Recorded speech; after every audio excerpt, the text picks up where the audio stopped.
Thank you very much for the kind introduction.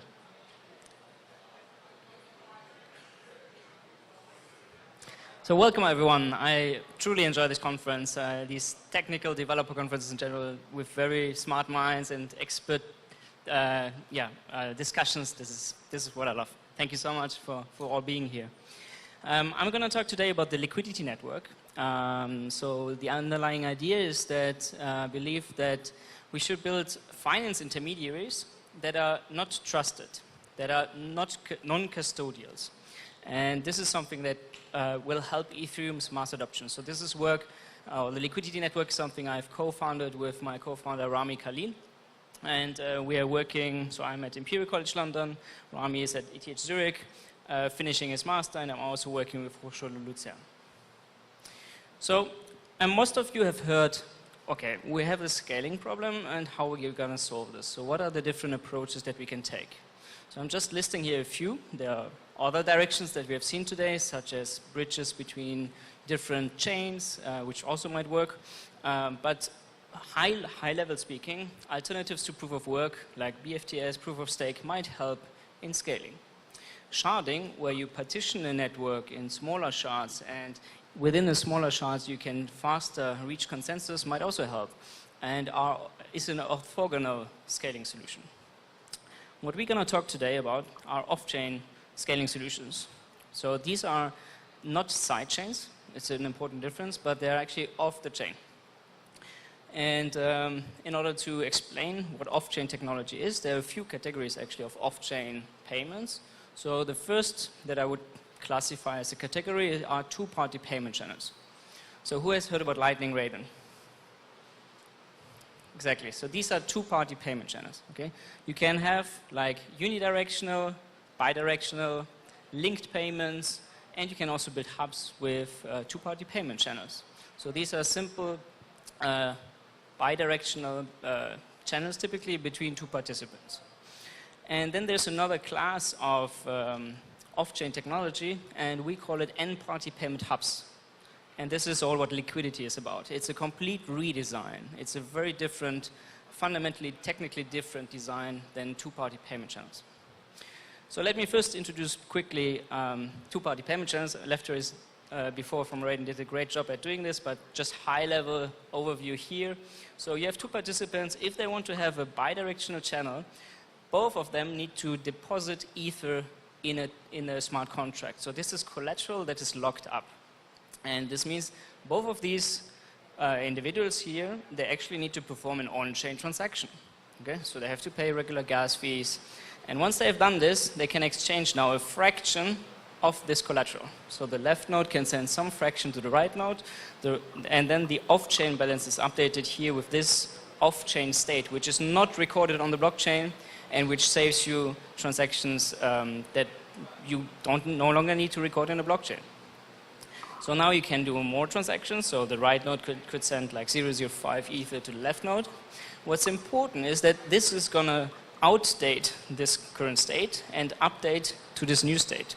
Okay, very important. So as these transactions are not recorded on the blockchain, you have to make sure that once you choose to close this channel, that you're not going to use this state, but rather the new state as your final state. Okay? So this brings us to the problems of two-party payment channels, such as Lightning and Raiden. So the first problem I'm going to talk about is the collateral problem. So let's imagine we have here one node, okay, and it is connected to 4 other peers. So for each of these peers, this node is going to need to lock up collateral. And this locked up collateral is something that this one here, for example, this one ETH, which is locked in this payment channel, can only be used with this particular node. It cannot be sent to this, or this node, which is bad, right? So let's say we have, for example, one node, this node here, and it has 1 million users. And let's say over the course of a month, each of these users receive, on average, $10,000. This would mean you need a total lockup of nearly $10 billion. That's not going to happen. So this is actually not what I've also promoted, but it's also other academics have shown, like Gün has shown, that the Lightning Network is economically broken because it just requires too much lockup. It won't be economically feasible to build networks, or in particular well-connected nodes such as these. The second problem is the routing problem, which we heard earlier also in the Raiden talk. So it's a big problem, the routing problem in two-party payment channels. So if we want to send a payment from one person to another, but we do not have a direct connection, we can hop across a linked path. So we can choose to basically follow or like hop over different entities. So now the problem is that if one of these channels is not sufficiently collateralized, this means there's just not enough collateral on-chain to actually forward the channel, then you need to find another peer to route this payment across. So these peers are probably friends of this peer. They like him, but they're not going to do this for free. So routing costs money. Each of these peers are going to take a cut. Okay? So routing is not only difficult from a technology point of view, it's going to be expensive.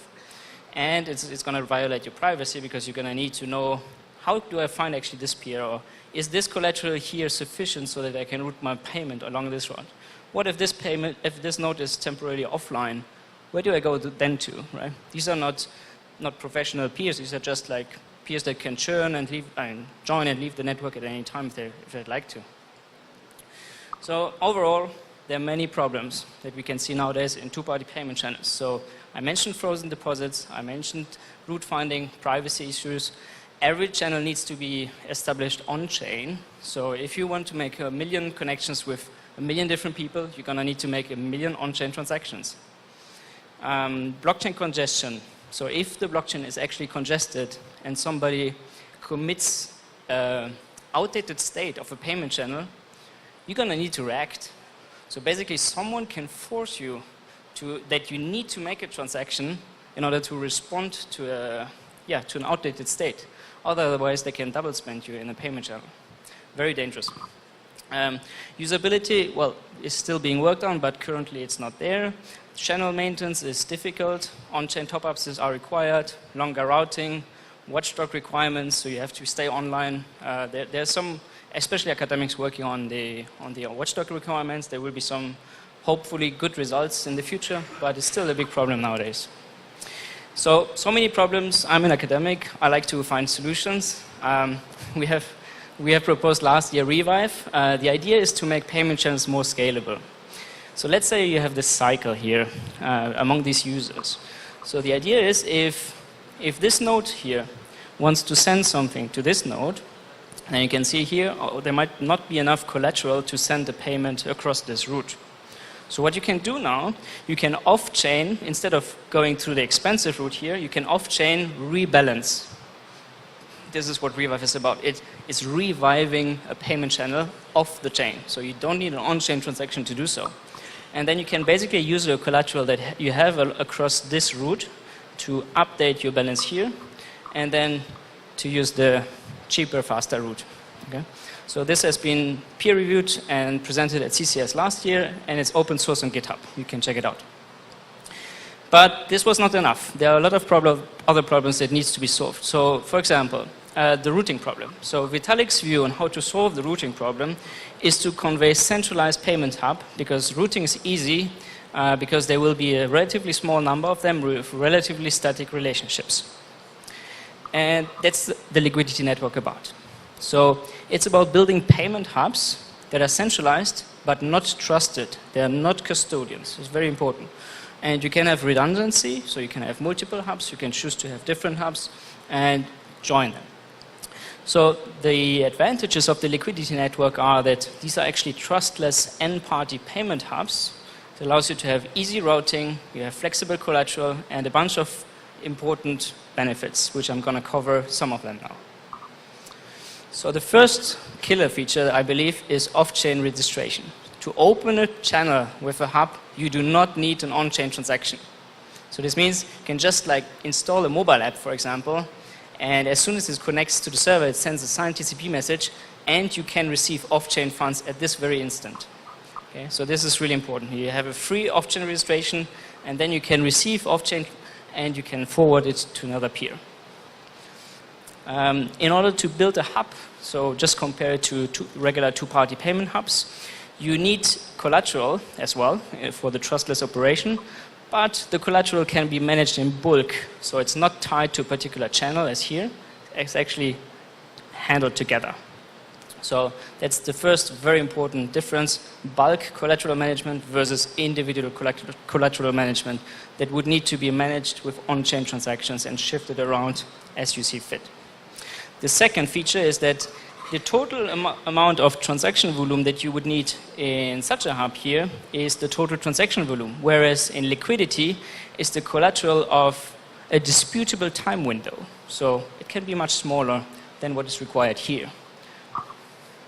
So one feature that you can, like one application that you can envision with such a hub is, for example, off-chain airdrops.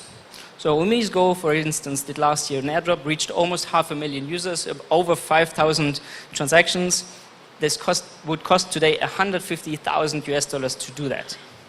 So we can do it for free because it doesn't cost gas to send a transaction on Liquidity Network.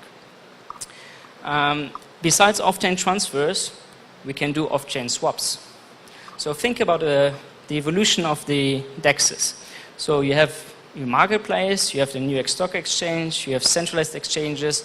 Nowadays we have decentralized exchanges which allow the user to control their funds again, but they're not resistant against blockchain congestion and they're transaction fee dependent. A liquidity network off-chain, a truly off-chain decentralized exchange would be blockchain congestion resilient and transaction fee independent. Is it there? Yes, it's there on Robston since 2 months. You can go to wallet.liquidity.network, test out the wallet. I don't have time anymore, so I'm just gonna skip quickly. We have a mobile wallet ready in beta, invite only though for the moment. So if you want to test it, apply at mobile.liquidity.network, and thank you very much.